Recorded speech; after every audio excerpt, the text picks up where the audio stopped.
You think I will allow your 9 to 5 poverty lifestyle to affect me? Did you just slap me? And I will slap you again. Joy like a river flowing in my soul. Papa God, you too good. Ha. Chai. Now this is Madam Olisa, the downstairs neighbor. She had lived in this compound for 11 years. 11 years of making it work. The school runs, the early mornings, the long evenings, the market trips on Saturday, the church on Sunday. She was the kind of woman who ironed her children's uniforms the night before and set her alarm for 5:15 a.m., even though she never actually needed it because her body had long memorized the schedule. She had 2 children, one in secondary school and one in primary, and a job at a federal government Ministry of Information that required her to be seated before 7:30 or answer to a boss who kept a register. Her car was a silver Volkswagen Beetle 1990 model with a small dent on the rear bumper from a bus conductor who had no conscience and even less insurance. She loved that car. It was her freedom, her clock, her lifeline. And upstairs, yes, lived Cynthia. Nobody in the compound knew her surname. Driver, it's okay. Let's offload from here, please. A new tenant has come. Oh. With all these properties, is she planning to spend her eternity in this apartment? She had moved in months ago, arriving on a Saturday afternoon with a heavy loaded pickup that seems like forever is the deal, and more suitcases than anyone thought was reasonable for one person. She was 24, maybe 25, the kind of young lady who existed in a world that ran on a completely different time zone from the rest of Lagos. Her currency was followers. Her office was TikTok, Instagram, and Twitter and Snapchat. Her work hours are not dictatable. Her car was a black Hyundai Elantra, clean and perfumed, with pink fuzzy dice hanging from the rearview mirror and a sticker on the back windscreen that read, "Influencers/content creators. Move differently." Cynthia! The shout came at exactly 6:23 a.m. on a Monday morning in March. Madam Olisa stood at the bottom of the staircase in her work skirt and blouse, her handbag already on her shoulder, her children hovering behind her with their school bags like 2 small satellites. She stared at the black Elantra parked directly behind her Volkswagen Beetle.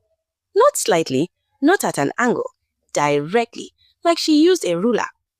Cynthia, I beg, come down and move your car. I don't have the whole day. Silence from upstairs. The kind of thick, sleeping silence that only belongs to someone who went to bed at 2 in the morning. Madam Olisa hissed, long and sharp, the sound of a woman rationing her patience. She pressed the staircase doorbell, once, twice, a third time with her whole thumb. Mommy, I think you should try calling her phone. Calling her phone? Am I her secretary? Is it my job to call her? She blocked my car. Let her come down here. But she called anyway, because time was not her friend. The phone rang 6 times before a voice answered, rough with sleep, confused, slightly irritated. Hello? Cynthia, it is Madam Olisa. Come and move your car, now. I'm running late. A pause. Okay, give me 2 minutes. 2 minutes? 2 minutes, K. I have been standing here for... But the line was already dead. Madam Olisa pulled the phone from her ear and looked at it the way one looks at something that has personally offended them. 14 minutes. 14. Cynthia appeared at the top of the staircase, a silk bonnet on her head, an oversized t-shirt, and slippers that slapped against the steps as she descended. Good morning, she murmured, not entirely to anyone. She got into the Elantra, reversed 3 feet, and waved vaguely as if to say, there, done. Then she padded back upstairs without another word. Madam Olisa bundled her children into the Volkswagen Beetle, reversed out, and drove out of that compound with the energy of a woman who had already fought 1 battle before the day had even properly started. This was not a one-time thing. This was every day. Monday through Friday, sometimes Saturday when Madam Olisa had market or church committee meetings. The car, the shout, the call, a 14, sometimes 18, once a catastrophic 22 minutes of waiting. By the 3rd week, Madam Olisa had tried everything reasonable. She had asked Cynthia directly, politely the first time, if she could please not park behind her. Cynthia had smiled and said of course, and then done it again that same night. She had even tried leaving a note on Cynthia's windscreen. Cynthia saw it, photographed it for her Instagram stories with the caption, compound drama loading, and received 4,612 likes and 1,287 comments. The compound had no official parking arrangement. The landlord, Alhaji Fashola, lived in Abuja and managed everything through a property agent who responded to messages with the energy of a man who had already retired emotionally. There was no lease clause about parking, there was no line painted on the ground, there was only the unwritten social contract of common sense, and Cynthia, it appeared, had never signed that particular document. But do you know the funny part?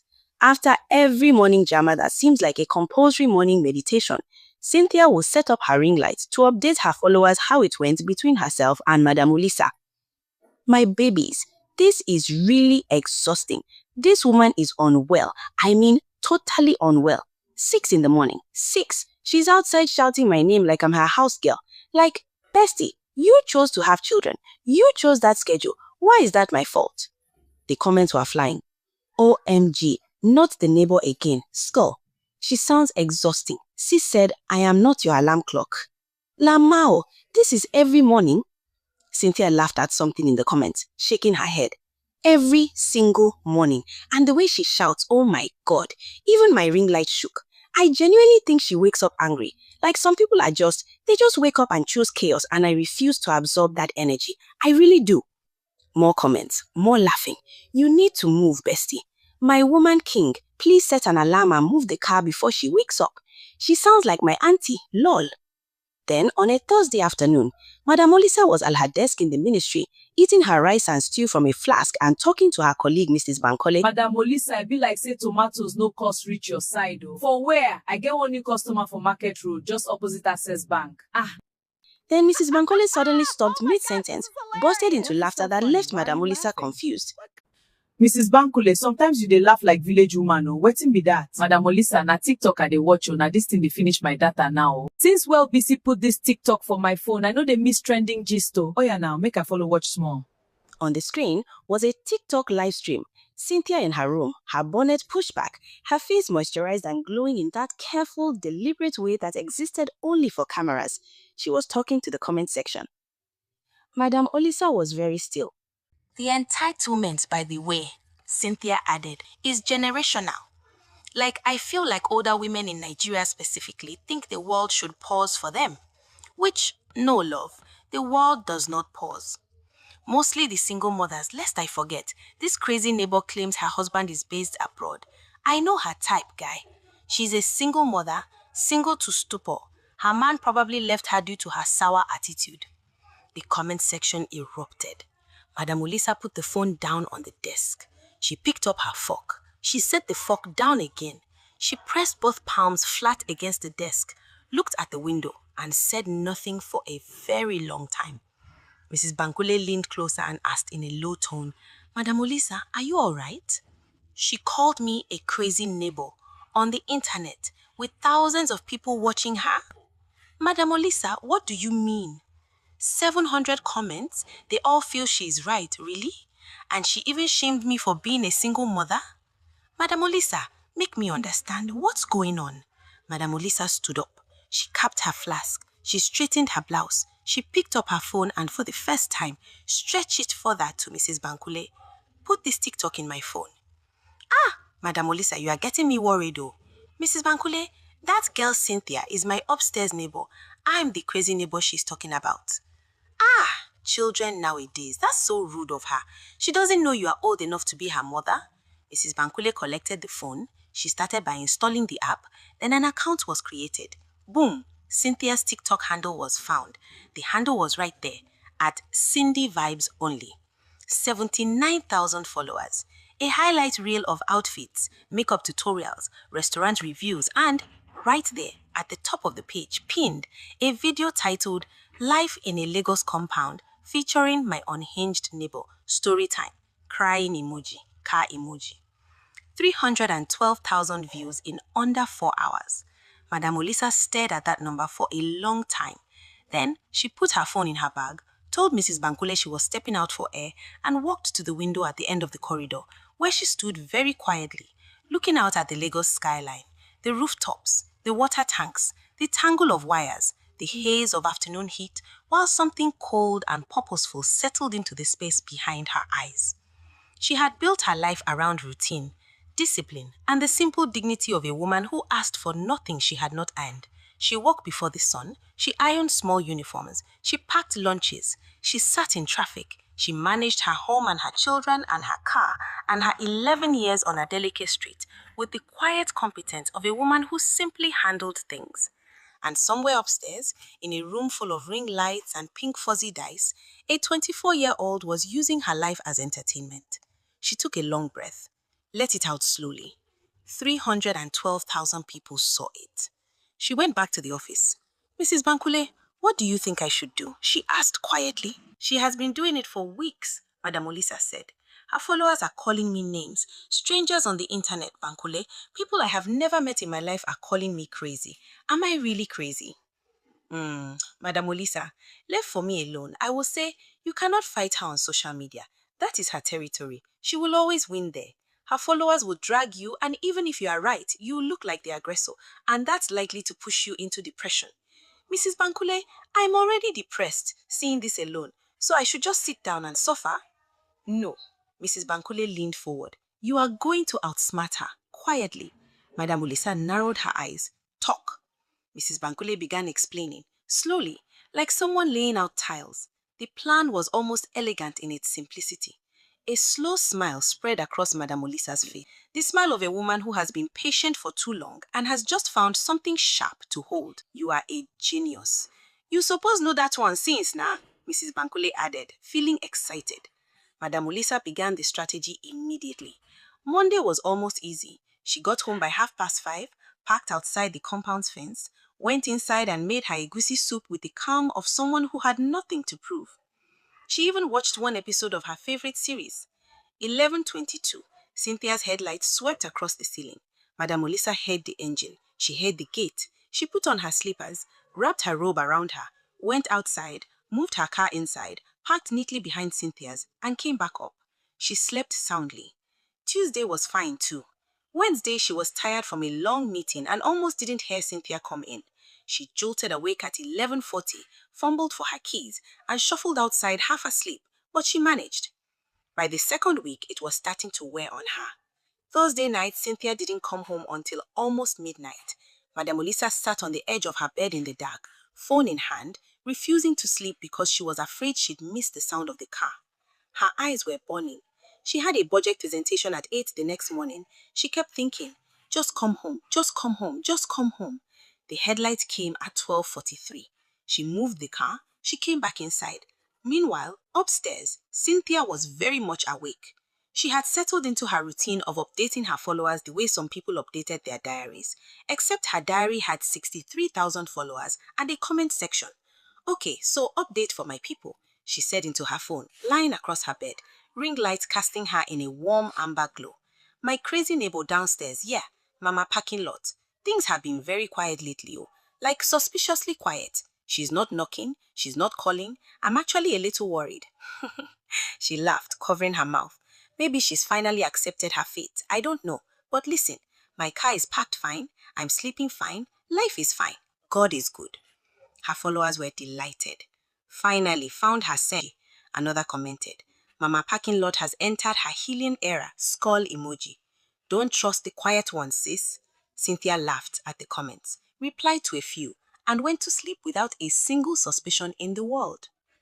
The third week was when the cracks began to show. It was a Friday. Madam Olisa was already exhausted from the week, and she had gone to sleep by 9:30 without meaning to. She had told herself she was just resting her eyes. But sleep, when it comes for a tired woman, does not negotiate. She woke up at 2:17 in the morning with her mouth dry and the sudden horrible realization that she had not moved her car. She scrambled up, checked the compound through the window. Cynthia's car was inside, hers was still outside. She grabbed her keys and went downstairs, heart doing something uncomfortable in her chest. Outside, the street was dark and mostly empty. Her car was still there, untouched, but the sight of it alone sitting outside in the Lagos night made something tighten in her stomach. What if someone had taken it? What if someone had broken the side mirror? What if... She drove it in with trembling hands and locked everything twice before coming back inside. This was the third time she had forgotten. She called Mrs. Bankole on Saturday morning. "I'm tired," she said simply. "How long has it been?" Mrs. Bankole asked. 3 weeks. A pause. "Is it working?" "Yes, I leave every morning without any problem." "Then it's working." "Mrs. Bankole," my forehead hurts. "I wake up every night, sometimes midnight, sometimes 1 a.m., sometimes almost 2 a.m. I'm not sleeping. I had a headache for 4 days this week. I forgot the car outside twice, and by the grace of God, it was still there. But what if—" She stopped, exhaled. "I didn't come to Lagos to be guarding my car on the street at 1 a.m. because of my neighbor upstairs." Mrs. Bankole was quiet for a moment. Then, "So what are you thinking?" Madam Olisa didn't answer immediately. She looked out the window at the compound below, at the 2 cars sitting side by side, Cynthia's in front, hers behind, everything looking perfectly normal in the Saturday morning. A thought had been forming in her mind for 3 days now. She hadn't said it out loud yet. She wasn't entirely sure she was ready to. "Don't worry, Mrs. Bankole. I will take care of everything from here." "Ah, Madam Olisa, shall be careful, oh, because I know you," Mrs. Bankole said. "Don't worry. I will be fine, my dear. Bye. I want to rush to the market." The weekend was different. Madam Olisa hummed while cooking.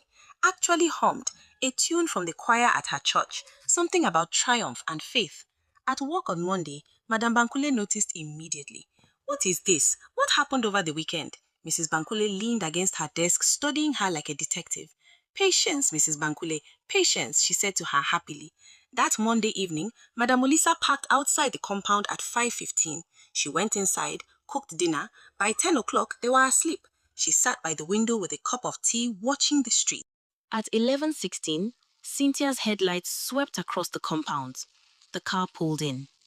Madam Olisa set down her cup. She picked up her keys, went outside, and parked her car directly behind Cynthia's. Tight, deliberate. Then she went back inside and slept peacefully.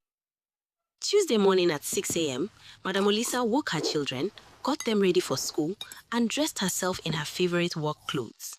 She combed her hair happily while watching herself in the mirror. By 7:10, they were already heading to the junction to join a public transport. She did not get in her car. Her car remained in the compound, blocking Cynthia completely. Cynthia woke up at noon with plans to step out as usual. She came downstairs, got to her car, and stopped. Madam Olisa's car was right there, bumper to bumper. There was no way out. For a moment, Cynthia just stood there, hands on her hips. Then she laughed, actually laughed, pulled out her phone, and started recording. "Okay, people, Mama Parking Lot has officially lost it," she announced to her followers, panning the camera at the 2 cars. "I guess we need to raise funds for her. I mean, she can't even afford to put fuel in her car." She shook her head, grinning at the camera. "Anyways, that's her business." She snapped her fingers, then ordered a ride and stepped out. But on Wednesday, her car was still blocked. And Thursday, by Friday morning at 6 a.m., Cynthia came downstairs quickly to tell Madam Olisa to move her car before leaving for work. She stormed up to Madam Olisa's door and knocked hard. Madam Olisa opened it, perfectly calm, almost serene. "Yes, Cynthia." "Madam Olisa, you need to move your car before leaving for work since you no longer drive to work." "Oh, about that, I'm sorry. I completely forgot it was there. I will move it away. Let me finish with what I'm doing." Upon hearing this, Cynthia was rest assured, and so she went upstairs. But Madam Olisa only laughed behind her curtain. She, alongside her children, left again, still leaving the car at the spot. By afternoon, Cynthia couldn't believe that Madam Olisa didn't move the car again. With a frustrated look and tone, she picked up her phone and complained to the caretaker. "Madam Olisa, the girl upstairs says you are deliberately blocking her car," the caretaker said, sounding uncomfortable. "Ah, Oga caretaker, I'm so sorry, oh. My car has been giving me problems recently. I will call my mechanic this evening to come around, okay? I promise I will." The caretaker hung up, somewhat satisfied, and even called back to give Cynthia feedback with full assurance. My dear, the mechanic didn't come that evening, no. Then came the next day. Madam Olisa was outside pretending to examine her car bonnet Then all of a sudden, her mechanic arrived. Madame Olisa leaned over and whispered to him, "Kunle, I hope you still remember what I asked you to do." Kunle nodded with a smile that almost turned to laughter. With that, Madame Olisa quickly rushed inside to continue her cooking. Then Kunle bent over the engine, carefully removed the front left tire. "Madame Olisa, this tire needs to be replaced," he said, loudly for anyone listening. "It's completely bad and might result in an accident." "Ah," Madame Olisa shouted, both hands on her head. "Where will I see money to buy a new tire when the government is still owing us for 3 months?" He handed the tire to Madame Olisa, packed his tools and left. The next morning, Cynthia came out and shouted, red-handed, "Madame Olisa, oh, you think I don't know? You obviously don't have money to repair your spoiled car, and I don't care. I just need you to remove this car from my way, else I will use a towing van to tow it to the bush." If you don't want me to lose my anger from where I hang it, tow this thing you call a car out of my way because I'm going out with my car today. Cynthia, do you realize I'm old enough to be your mother? Mother my foot, you think I will allow your 9-to-5 poverty lifestyle to affect me? How dare you call me poverty? Did you just slap me? And I will slap you again. Madame Olisa responded angrily and walked away. Her phone came out immediately. She called the caretaker. "This woman's car is still blocking me. I cannot go anywhere. Look at this. I confronted her peacefully this morning to please move her car, and the next thing I heard was a loud slap. She slapped me. This woman slapped me. She hung up even without listening to the caretaker's response. Nonsense. That night, she went live. Guys, this woman has no money, no sense, and now she's using a broken car as a weapon. But you know what? That car will be moved by me." The comments poured in. Some agreed with her, but some were asking questions now. Who is this woman anyway? Why is she so pressed about your car? Did you do something to her first? Cynthia didn't answer those questions. That next day in the office, Mrs. Bankole said to Madame Olisa, "Madame Olisa, I think you need to tell your own story. Right now, she's winning the narrative. You are the villain. But if people knew what she's been doing, the mocking, the insults, and the live streams, all of it, they would see this differently." "How?" Mrs. Bankole smiled. "Let's do a video and tag her. Yes, this will be for your own good." "Mrs. Bankole, how is it for my own good now?" "Don't worry, let's just do it. And we have to start by buying 2 ring lights." That Saturday, they bought ring lights from Ikeja. Madame Olisa sat in her living room with the light positioned carefully, her phone propped on a small stand. Mrs. Bankole stood to the side, giving her a thumbs up. Madame Olisa took a breath and pressed record. "Good evening," she said, her voice calm and clear. "My name is Madame Olisa. I live in a compound in Lagos. Many of you might have heard about the crazy neighbor, yes? The crazy neighbor downstairs, that's me. And I'm here to share my story. I'm not a rich woman," she said quietly. "I'm a widow, a civil servant with almost no salary, and a woman pushing a small business. My husband passed away 6 years ago, and I have been raising my children alone. I work hard, I mind my business, but this girl decided I was entertainment for her followers. And when I tried to solve it quietly, she escalated it. So I did what I had to do." She spoke for 11 minutes. She talked about the mocking, the live streams, the humiliation of being laughed at by strangers, and shame for being a struggling single mother. She explained the parking strategy, the sleepless nights, the fear. She explained the broken car not as a petty revenge, but as a last resort from someone who was exhausted. She tagged Cynthia's account. She posted it. Within 3 hours, it had been shared 200 times. The comments were no longer divided. "Oh my God, she's a widow? This is heartbreaking. Cynthia is bullying an elderly woman on the internet. I unfollowed Cynthia, this is disgusting. Madame Olisa, we support you. What's your business? We'll patronize." That last comment made Mrs. Bankole look up from her phone. She caught Madame Olisa's eye. "Your fascinators," Mrs. Bankole said. "Tell them about your fascinators." Madame Olisa hesitated for just a moment. Then, she created a Facebook page. She posted pictures of the beautiful headpieces she made, the intricate beadwork, the elegant designs. She posted a TikTok showing her hands working on a piece, the camera close enough to see every detail. By Sunday morning, she had 16,000 followers on Facebook and 27,000 on TikTok. By Monday, she had received massive orders. By Wednesday, she couldn't believe her life was changing. People weren't just buying her fascinators, they were buying her story. They were rooting for her. In the comments, they asked about her children, they offered advice, they shared their own struggles as single mothers. Madam Olisa was no longer just the woman downstairs being blocked in the compound. She was a survivor, a businesswoman, a mother, a real person with a real life. And Cynthia's followers were quietly unsubscribing.